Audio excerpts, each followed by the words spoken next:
महाशिवरात्रि व्रत की प्रामाणिक और पौराणिक कथा। चित्रभानु नामक एक शिकारी था। जानवरों की हत्या करके वह अपने परिवार को पालता था। वह एक साहूकार का कर्जदार था, लेकिन उसका ऋण समय पर न चुका सका। क्रोधित साहूकार ने शिकारी को शिवमठ में बंदी बना लिया। संयोग से उस दिन शिवरात्रि थी। शिकारी ध्यानमग्न होकर शिव संबंधी धार्मिक बातें सुनता रहा। चतुर्दशी को उसने शिवरात्रि व्रत की कथा भी सुनी। शाम होते ही साहूकार ने उसे अपने पास बुलाया और ऋण चुकाने के विषय में बात की।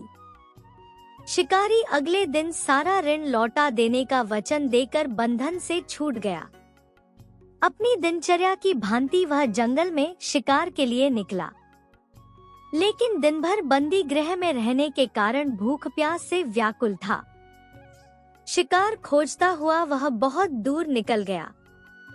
जब अंधकार हो गया तो उसने विचार किया कि रात जंगल में ही बितानी पड़ेगी।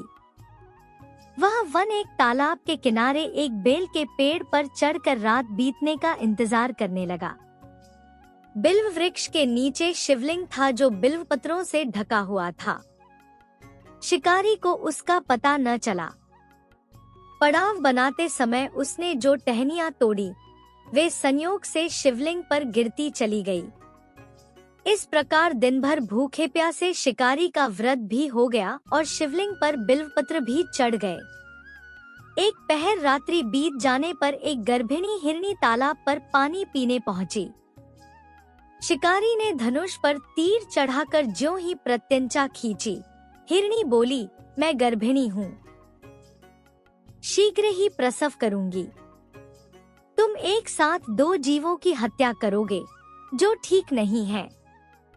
मैं बच्चे को जन्म देकर शीघ्र ही तुम्हारे समक्ष प्रस्तुत हो जाऊंगी, तब मार लेना। शिकारी ने प्रत्यंचा ढीली कर दी और हिरनी जंगली झाड़ियों में लुप्त हो गई। प्रत्यंचा चढ़ाने तथा ढीली करने के वक्त कुछ बिल्व पत्र अनायास ही टूटकर शिवलिंग पर गिर गए। इस प्रकार उससे अनजाने में ही प्रथम प्रहर का पूजन भी संपन्न हो गया। कुछ ही देर बाद एक और हिरनी उधर से निकली। शिकारी की प्रसन्नता का ठिकाना न रहा। समीप आने पर उसने धनुष पर बाण चढ़ाया। तब उसे देख हिरनी ने विनम्रतापूर्वक निवेदन किया, हे शिकारी, मैं थोड़ी देर पहले ऋतु से निवृत्त हुई हूँ। कामातुर विरहिणी हूँ। अपने प्रिय की खोज में भटक रही हूँ। मैं अपने पति से मिलकर शीघ्र ही तुम्हारे पास आ जाऊंगी। शिकारी ने उसे भी जाने दिया। 2 बार शिकार को खोकर उसका माथा ठनका। वह चिंता में पड़ गया।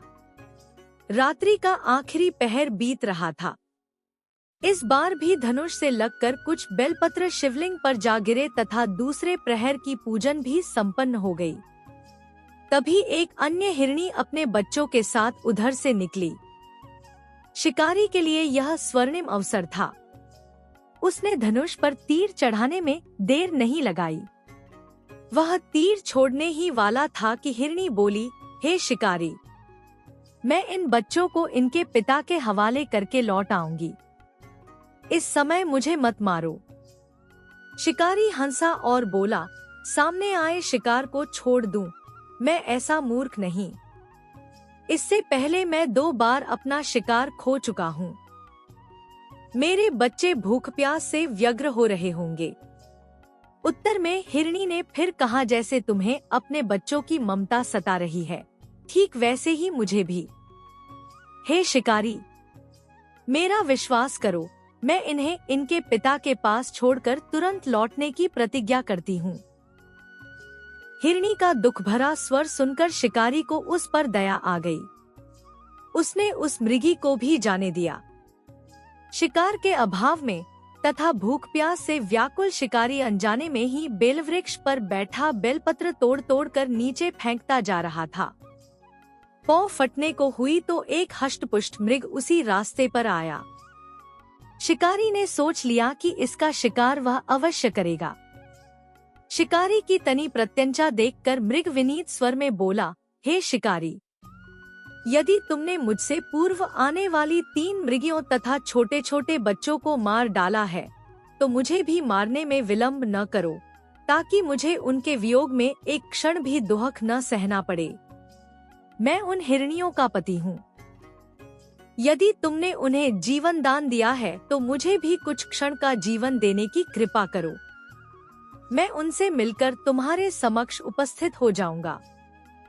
मृग की बात सुनते ही शिकारी के सामने पूरी रात का घटनाचक्र घूम गया। उसने सारी कथा मृग को सुना दी। तब मृग ने कहा, मेरी तीनों पत्नियां जिस प्रकार प्रतिज्ञाबद्ध होकर गई हैं, मेरी मृत्यु से अपने धर्म का पालन नहीं कर पाएंगी। अतः जैसे तुमने उन्हें विश्वासपात्र मानकर छोड़ा है, वैसे ही मुझे भी जाने दो।